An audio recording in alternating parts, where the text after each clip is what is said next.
자, 이제 오늘은 우리가 유다에 대해서 함께 공부하기로 한 날입니다. 유다. 가론 유다 아니고요. 계속해서 수요일 오신 분들은 잘 아시겠지만 우리가 창세기부터 지금 공부를 해 나가고 있어요. 요셉을 어제 지난주까지 공부하면서 4명의 족장은 끝냈는데 다시 한번 창세기 안에서 아주 중요한 인물로 우리가 요셉을 공부할 때 한번 잠깐씩 제가 언급했고 그 안에 38장을 통해서도 우리가 한번 살펴보았습니다. 이제 그 유다를 좀 더 집중해서 우리가 함께 공부해야 될 필요가 있어요. 왜 그래요? 그 유다에게서 그 후손 가운데 다윗이 나고 그보다 더 중요하게 예수 그리스도가 태어나는 그런 특별한 선택을 유다가 받았기 때문에 그래요. 자, 성경을 한 구절 읽고 유다 공부를 이어가도록 하겠습니다. 창세기 29장 35절, 29장의 제일 마지막 구절입니다.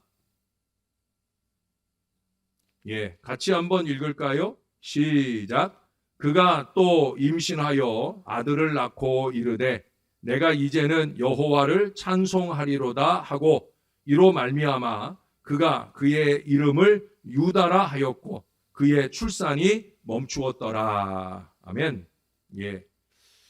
유다는 그 앞에 보면은요 32절부터 아이들 이름이 이제 등장을 하는데 루벤이라고 하는 첫째 아들, 둘째 아들은 시므온이라는 아들, 셋째 아들은 레위라는 아들. 그러니까 3명의 아이가 태어나고 이 유다는 넷째예요. 넷째. 넷째. 유다의 엄마는 누구냐? 유다의 친엄마는 레아예요. 레아. 여러분 야곱에게 처음에 2 아내가 있는데 첫째 아내는 레아입니다. 레아. 원래는 라헬을 더 사랑했는데 잘 알다시피 이 동생이 먼저 시집가는 법이 없다고 하면서 그 외삼촌이 레아를 먼저 침소에 들임으로 해서 어쩔 수 없이 레아와 먼저 부부관계를 맺었고 그리고 이제 7년을 더 수고해야 라헬을 가질 수 있는데 일단은 7일 만에 이 라헬을 아내로 맡고 그 아내를 자기 아내로 인정받기 위해서 7년 동안 왜 그랬냐면 야곱은 돈이 없잖아요. 옛날에는 이제 아내를 데려오자고 하면 지참금이 필요한데 야곱은 그야말로 몸으로 때운 거예요. 그래서 7년 동안 자기의 품삯을 말하자면 지참금으로 그렇게 레아와 라헬을 아내로 맞았어요. 근데 안타깝게도 라헬은 야곱의 사랑은 듬뿍 받았지만 태를 열어주시지 않는 안타까움이 있었어요. 레아는 남편의 사랑은 조금 덜 받았지만 그 덜 받는 가운데서도 틈틈이 하나님이 생명의 결실을 주셨어요. 첫째 아들은 루벤, 둘째 시므온, 셋째 레위, 그리고 넷째 유다를 낳았어요.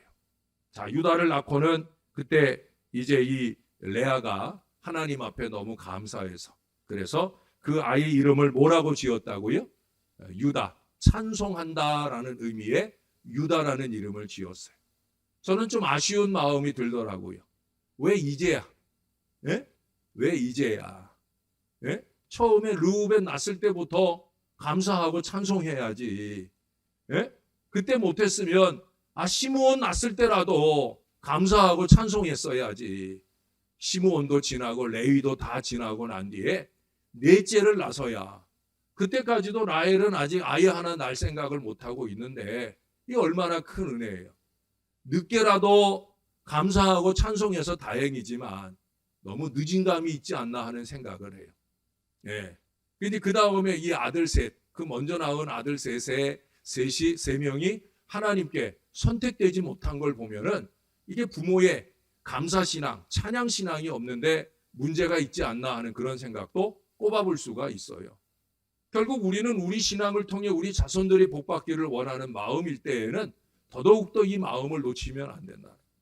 성경은 그런 법칙을 이미 아브라함 때부터 쭉 보여주고 있잖아요. 믿음의 조상이 하나님 앞에 믿음으로 하나님을 기쁘시게 할 때 그 하나님이 그 후손들에게 어떤 복을 주었는지를 우리가 잘 보았어요.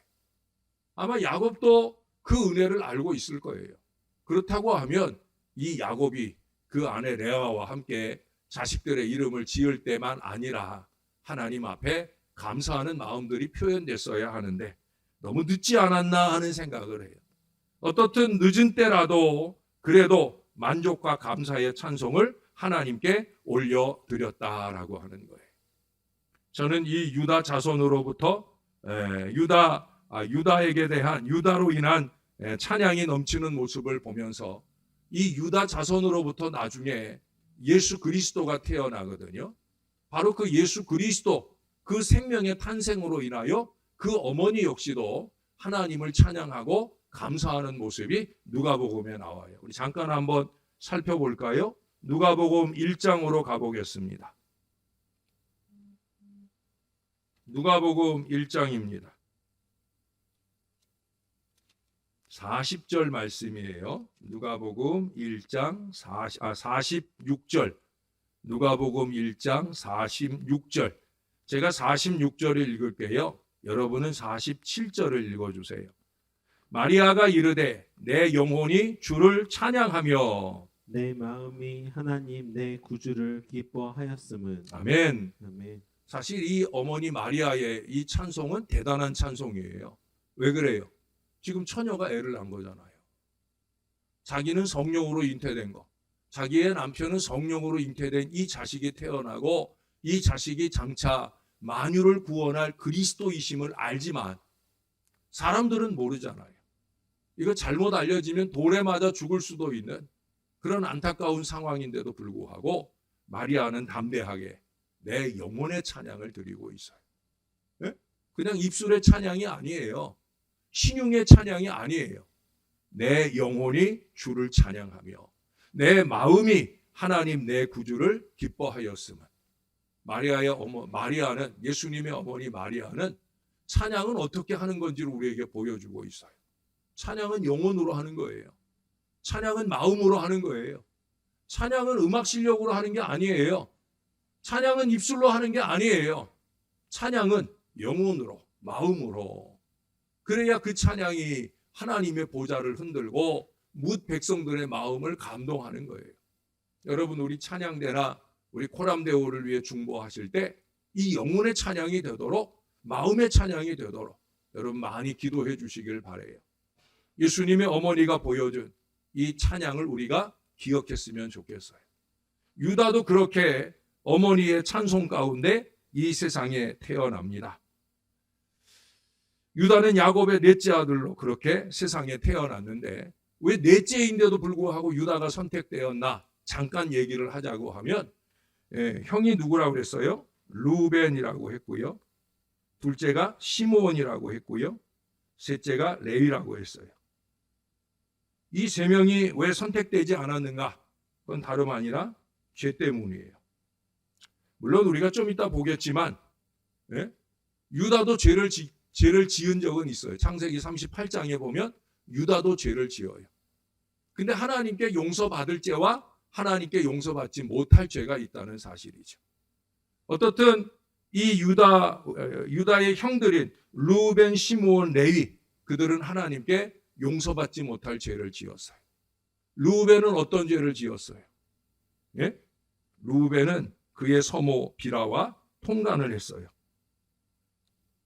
레아와 라헬만 아니라 비라와 실바라고 하는 레아와 라헬의 몸종들을 이 야곱이 후처로 맞이하게 되는데 그 후처 중에 하나인 비라와 이 루벤이 통간을 하게 되는 아주 나쁜 죄를 짓게 되는 거예요. 나중에 율법들이 만들어지면서 그렇게 자기 어머니와 또는 자기 서모와 통간하는 자는 반드시 죽일지니라 했거든요. 그러니 그런 죄를 지은 루벤에게 하나님의 선택이 임할 수가 없죠. 또 시므온과 레위는 이제 창세기 34장인가요? 거기에 세겜과의 불행한 싸움을 통해서 결국은 그들을 속이고 그들을 죽이게 되는 그런 일들의 제일 앞장선 사람들이 바로 시므온과 레위예요. 그래서 그들의 칼에 많은 피를 묻히게 되는 이 살인의 죄악을 저지름으로 해서 결국에는 그 죄로 인해 멸망당하는 그런 선택을 받지 못하는 안타까운 상황을 만나게 되었다는 거예요.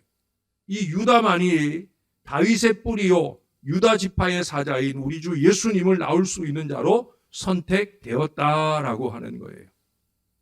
그럴 수 있었던 가장 큰 이유, 그도 이들과 비길 수 있는 그런 죄를 지었는데도 불구하고 하나님이 그를 선택한 이유, 지난번에 잠깐 언급했고 오늘도 뒤에 더 자세히 말하겠지만 가장 중요한 것은 이 유다에게 있어서 어떤 대변자 역할이 있었다는 거예요.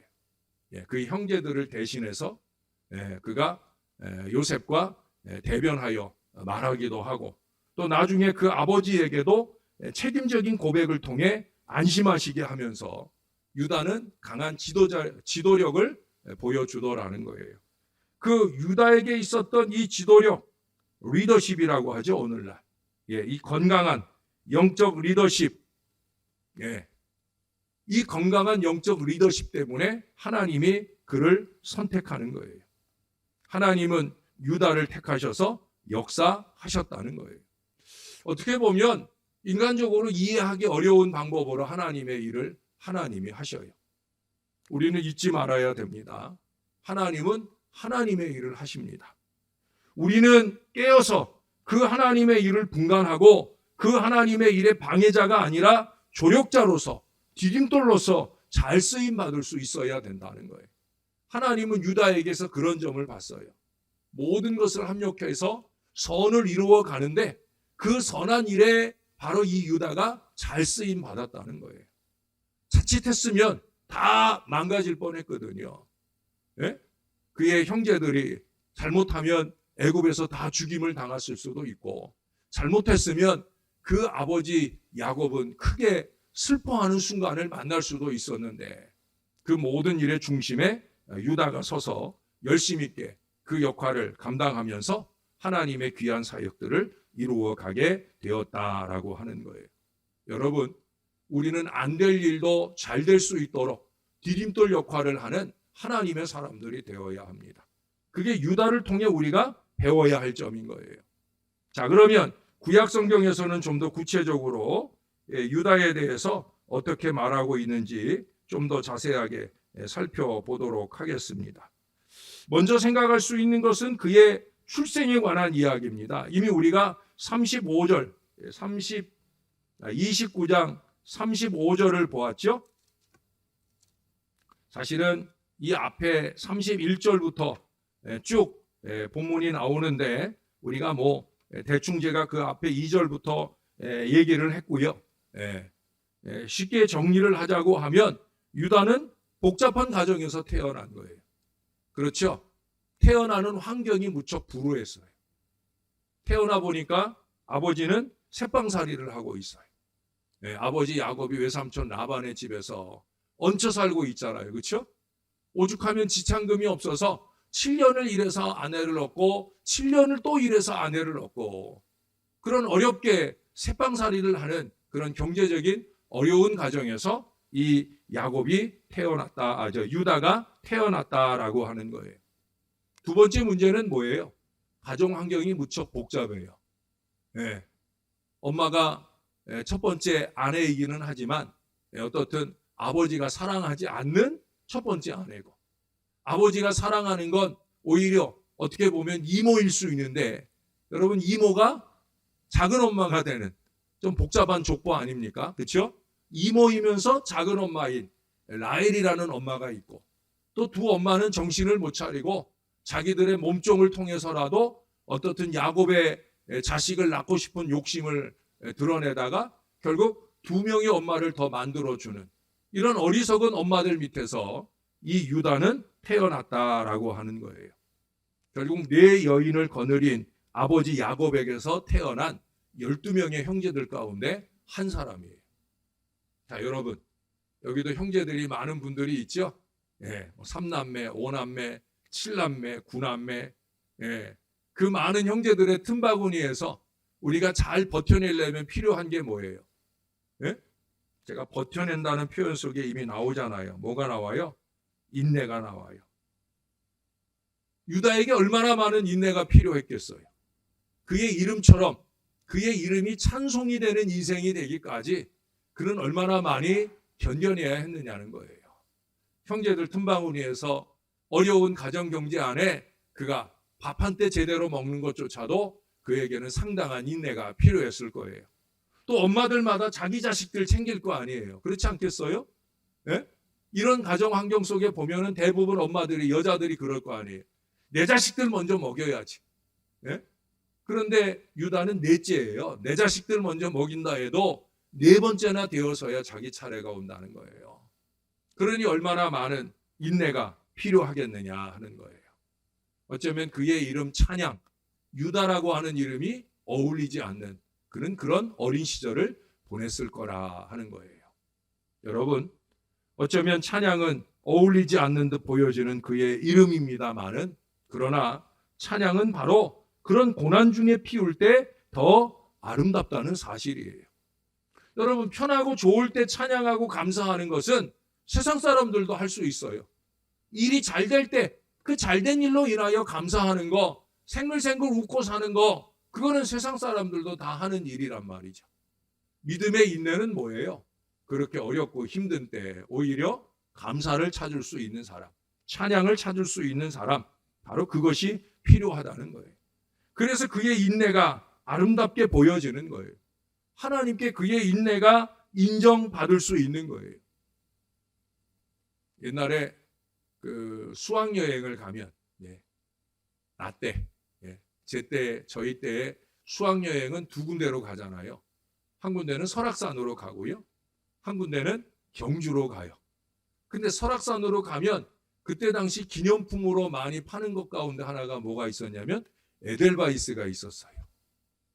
여러분도 혹시 그 에델바이스 사보신 분 있어요? 조그만 액자에다가 에델바이스, 참 볼품없는 꽃이에요. 어떻게 보면 민들레하고도 헷갈릴 수 있는 아주 하얗고 작은 꽃이에요. 이파리도 볼품없어요. 그런데 이 에델바이스가 기념품이 돼요. 여러분, 왜 에델바이스가 작고 볼품없는데도 불구하고 소중하게 여겨지는 줄 여러분 잘 아시잖아요. 추운 겨울 산꼭대기 눈 속에 피어나기 때문에. 어쩌면 눈하고도 분간이 안 될 수도 있는데, 그때 조금 푸른 그의 이파리 덕분에 그 하얀 꽃이 구분이 되면서 그래서 소중하고 아름다운 꽃으로 인정이 되는 거예요. 그 유명한 사운드 오브 뮤직의 에델바이스라는 노래를 그 주인공들이 불러내잖아요. 그 노래가 그 내용들 속에 있는 것과 똑같은 의미예요.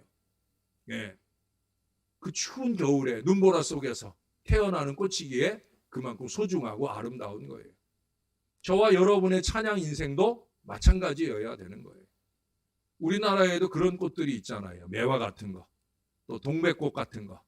추운 겨울을 이겨내고 그 가운데서 아름답게 피어나기에 그것이 뭐 하얗든지 빨갛든지 어떻든 그 꽃이 그만큼 소중하게 여겨지는 거죠. 발전적 은혜가 충만하다는 거예요. 신앙에서도 이런 모습들이 필요합니다. 오늘 어렵고 힘든 삶을 살지만 우린 그런 가운데 우리 하나님을 높이고 찬양하는 거룩한 신앙 인생을 잘 살아낼 수 있어야 된다는 거예요. 제가 어느 병원에서 그 병원에 있는 조그만 책자에서 제가 발견한 어느 병실의 기도라고 하는 기도문이에요. 뭐 꼭 환자로서만 적은 게 아니라 한번 내용을 들어보세요. 주님, 때때로 병들게 하심을 감사합니다. 인간의 약함을 깨닫게 해주시기 때문입니다. 가끔 고독의 수렁에 내던져 주심도 감사합니다. 그것은 주님과 가까워지는 기회입니다. 일이 계획대로 안 되게 틀어주심도 감사합니다. 그래서 나의 교만을 반성할 수 있습니다. 아들, 딸이 걱정거리가 되게 하시고 부모와 동기가 짐으로 여겨질 때도 있게 하심을 감사합니다. 그래서 인간된 보람을 깨닫기 때문입니다. 먹고 사는데 힘겨웁게 하심을 감사합니다. 눈물로 빵을 먹는 심정을 이해할 수 있기 때문입니다. 불의와 허위가 득세하는 이 시대에 태어난 것도 감사합니다. 하나님의 의가 분명히 드러나기 때문입니다. 땀과 고생의 잔을 맛보게 하심을 감사합니다. 그래서 주님의 사랑을 깨닫기 때문입니다. 주님, 감사할 수 있는 마음을 주심을 감사합니다. 여러분 이 병자의 어느 병실의 기도 이 내용에 보면 결국 감사하지 않을 상황은 없는 것 같아요. 그렇죠? 감사하지 않을 이유도 없는 것 같아요. 그런 점에서 하나님을 더 의지하고 사는 저와 여러분은 더더욱더 그 의지하는 믿음 마음으로 하나님 앞에 더 많이 찬양하고 감사하는 아름다운 신앙을 잘 사시게 되기를 우리 주님의 이름으로 축원합니다. 자, 이제 우리 두 번째로 유다의 죄인됨, 죄인인 유다. 우리 전에 한번 창세기 38장을 요셉 공부할 때 우리가 한번 잠깐 공부를 했었어요. 그 기억을 염두에 두고 하나님은 하나님의 위대한 사람은 죄 없는 사람이어야 하지 않느냐라고 오해할지도 모르지만 성경은 오히려 그 반대의 모습을 우리에게 보여줍니다. 죄인 유다를 사용하시기도 하고요. 또 유다를 통해서 다말은 누구예요? 다말은 유다의 며느리예요, 며느리. 근데 이 다말을 통해서 유다의 자식이 태어나잖아요. 누가 태어나요? 베레스와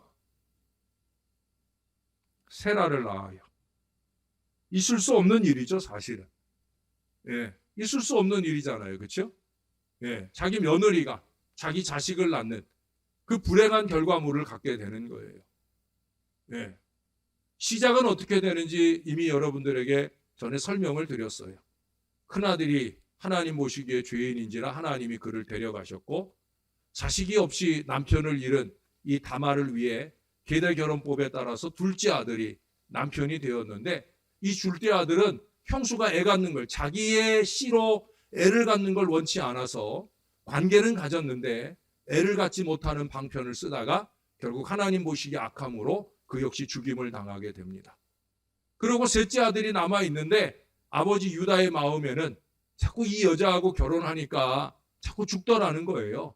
그러니 셋째 아들은 좀 살려야 되겠다 싶어서 이 아이가 나이 들을 때까지 좀 더 나이를 먹을 때까지 조금 기다려다고 했는데 아이가 나이가 들었는데도 불구하고 다말에게 그 아들을 남편으로 줄 생각을 하지 않는 거예요. 그래서 이 다말이 꾀를 냅니다. 아버님이 나한테 그랬단 말이지 어디 한번 혼나봐라. 그러면서 이제 그가 창녀처럼 꾸며가지고 그 피곤에 지친 그 아버지 시아버지 유다를 유혹하고 결국 둘이 상관하게 되면서 결국 아이를 잉태하게 됩니다.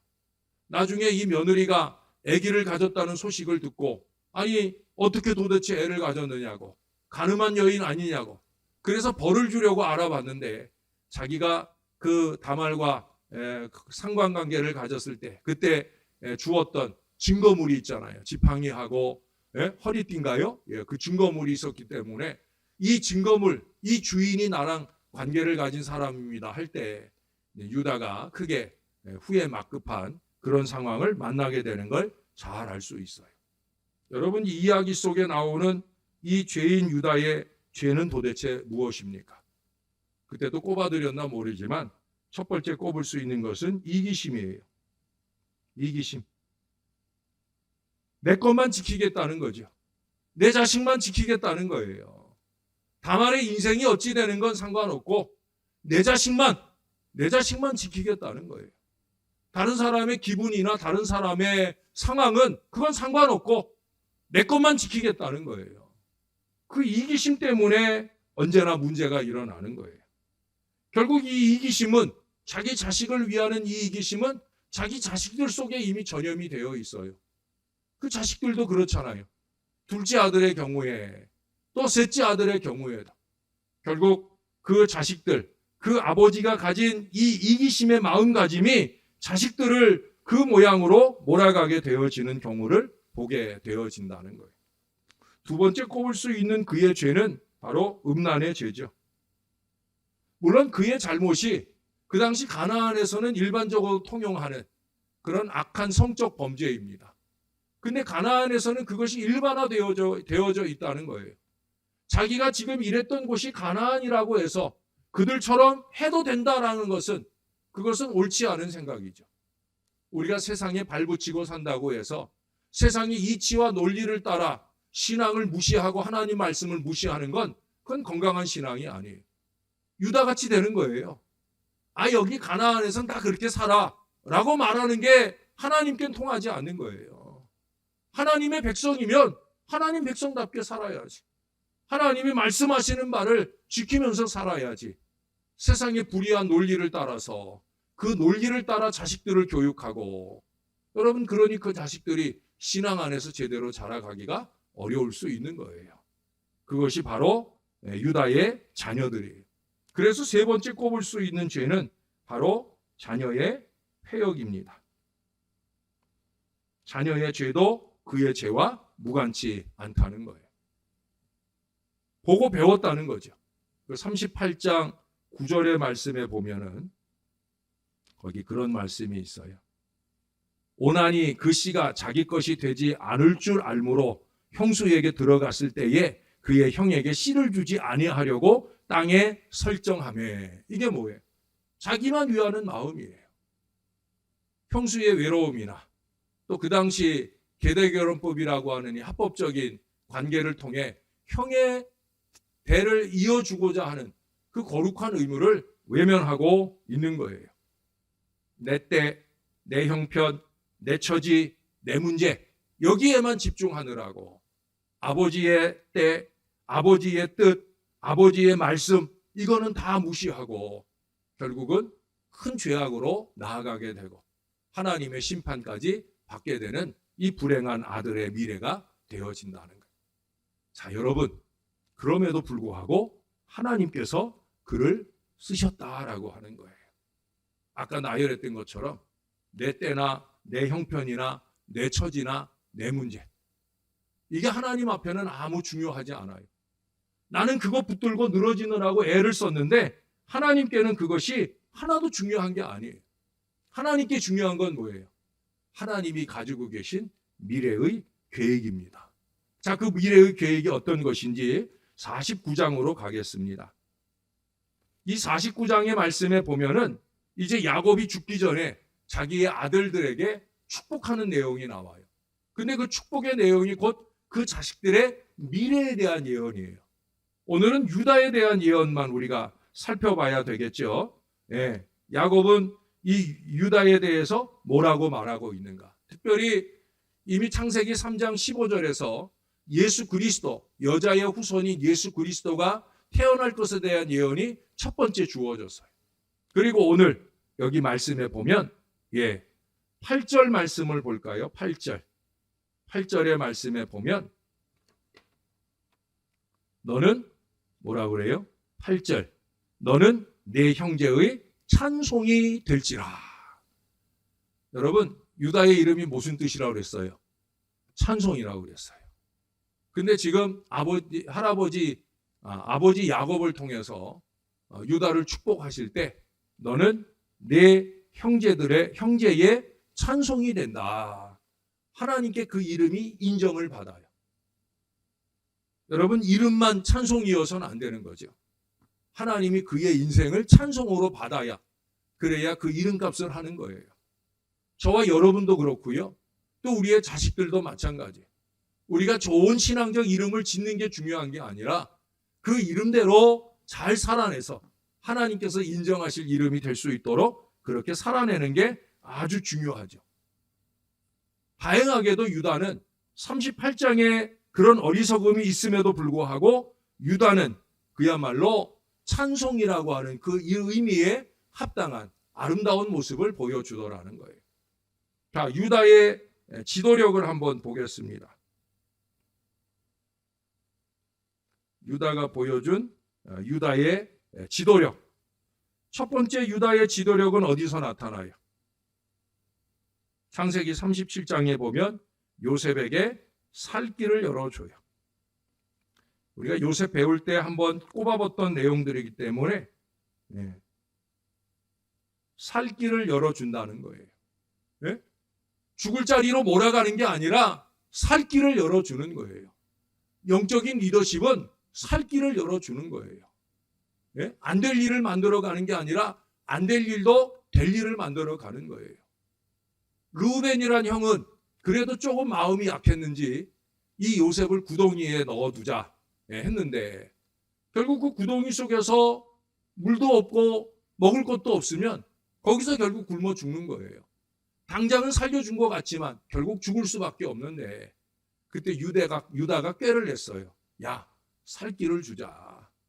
그래서 상인들에게 팔자는 거예요. 그래서 마침 애굽으로 가는 상인들을 만났을 때 이 유다를 은 30에 이 요셉을 은 30에 팔게 되어집니다. 소득을 얻기 위한 노력이 아니라 살려주기 위한 노력이었다. 생명을 소중히 여기는 그 영적 리더십을 하나님이 귀하게 보셨다는 거예요. 두 번째는 책임감이에요. 책임감. 저도 제일 중요하게 생각하는 가치입니다. 전 책임감 없는 사람이 싫어요. 네? 책임을 졌으면 끝까지 그 책임을 완수해야 되죠. 무슨 일이 있어도 그 책임을 잘 수행해 나갈 수 있어야 되지요. 자꾸 이런 핑계대고 저런 핑계대고 핑계 없는 무덤이 어딨냐고. 네? 제가 그래서 심지어 그런 얘기 하잖아요. 무덤으로 들어갈 사람들이나 핑계대고 사는 거라고. 네. 살아있는 사람이라면 그것도 하나님을 위해서 살아있는 사람이라면 하나님 앞에 맡은 사명에 대한 건강한 책임감이 있어야 되죠. 영적인 책임감이 있어야 되지요. 이 유다는 책임지려고 하는 거예요.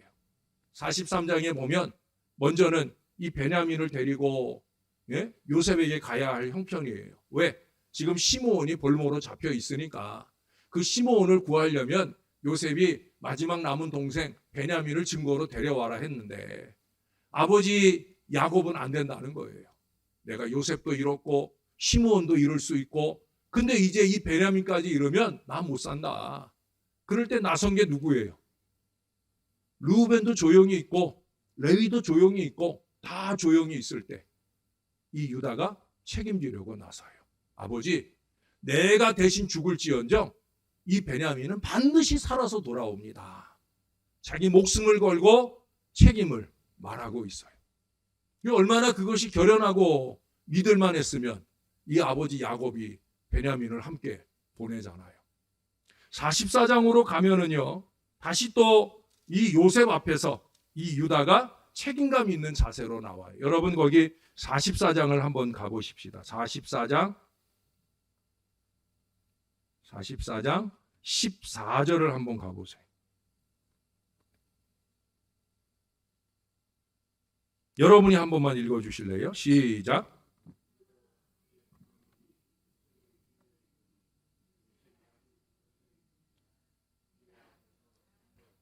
예, 요셉이 다시 이 베냐민의 가방에 은잔을 넣어서 그래서 이제 누명을 씌워가지고 다시 돌아오게 하지요. 그래 큰일 난 거예요. 근데 여기 뭐라고 표현을 해요? 유다와 그의 형제들이. 여기서 유다의 대표성을 지금 말해주고 있는 거예요. 성경이 그를 증거해요. 뭐라고 증거해요? 유다와 그의 형제들이라고 증거를 해주고 있어요. 유다와 그의 형제들. 유다는 지금 대표성, 대표자로서 인정을 받고 있어요. 왜? 이미 아버지 앞에서도 그랬고 언제나 그는 대표적인 역할로 그의 형제들 가운데 앞장섰으니까 형들은 꽁무니를 뺄 때라도 그는 르우벤이 또 시므온이 또 레위가 포기하는 대표적 책임감을 스스로 짊어지려고 나섰으니까 그래서 하나님도 인정하는 거예요. 그래서 그의 형제들 가운데 대표자로 유다와 그의 형제들이라는 표현으로 쓰고 있어요. 실제로 요셉이 15절에서 너희가 어찌하여 이런 일을 행했느냐라고 말할 때 16절에 보면 유다가 말하되 하면서 유다가 대표로 말하고 있는 걸 보게 됩니다. 마치 예수님의 12제자 가운데 베드로 같은 역할을 지금 하는 거예요. 주는 그리스도시요 살아계신 하나님의 아들이십니다. 이 고백을 비롯해서 그렇게 베드로가 대표적 책임감을 가지고 앞장서 노력한 것처럼 이 유다도 그렇게 대표로 말하게 되어집니다. 결국 유다가 얼마나 대표로 잘 말했는지 요셉의 마음에 울컥하는 마음이 들어요. 그래서 45장에 보면 그 형제들 앞에 자기 신분을 밝혀요. 원래는 지금이 바뀔 타이밍이 예정된 타이밍이 아니었는데 유다가 너무 대표적으로 잘 말을 했기 때문에 마음의 감동을 받고 그리고 그것을 받아들이게 됩니다. 그에게 나타나는 이 건전한 대표적 리더십, 건전한 대변인으로서의 그의 역할이 꽃을 피우는 아름다운 모습을 오늘 우리들에게 보여줍니다. 여러분, 그래서 하나님이 유다를 택하시는 거예요. 결국 이 유다로 통해서 유다 지파가 형성이 되잖아요. 이 유다 지파가 이룬 일이 있죠. 첫 번째, 이스라엘이 출애굽할 때 그 가장 앞장서 전진한 지파가 어디냐면 바로 이 유다 지파예요. 출애굽 때도 그랬고요. 또 가나안 정복 전쟁 때도 그랬고요. 언제나 앞장서는 거예요. 앞장서는 거예요. 하나님이 그를 앞세우시는 거예요. 앞장서 모범을 보이는 거예요. 그래서 광야 모든 여정 중에 언제나 위험과 어려움이 도사리는 중에 이 유다의 대표성, 그것이 그의 지파들 가운데 나타나면서 이 유다 지파가 앞장서 나아가게 되어진다는 거예요. 그리고 우리가 아까 보았던 49장 거기 10절에 아주 중요한 선언을 해주죠. 규가 유다를 떠나지 아니하며 통치자의 지팡이가 그 발 아래에서 떠나지 아니하기를 실로가 오시기까지 이르리니 그에게 모든 백성이 복종하리로다. 이 규라고 하는 것은 다른 말로 하면 홀이라고도 하죠. 왕의 지팡이를 말하는 거예요. 왕권을 상징하는 거예요. 그 왕권을 상징하는 규가 누구에게 주어졌어요? 유다의 후손들에게 주어져요. 결국 거기서 다윗이 태어나는 거고요. 다윗 왕조의 끝에 결국 우리의 구주 예수 그리스도가 태어나는 것까지. 그래서 여기 10절에 말하는 이 실로가 바로 그리스도가 오시기까지 그리스도를 말씀하는 거라고 전에 말씀을 드렸었습니다. 그리고 두 번째 그리스도의 탄생이 있고요. 세 번째 마지막으로 말씀드릴 것은 이스라엘을 뭐라고 통칭하고 있어요? 보통 유태인 또는 유대인이라고 하잖아요. 네?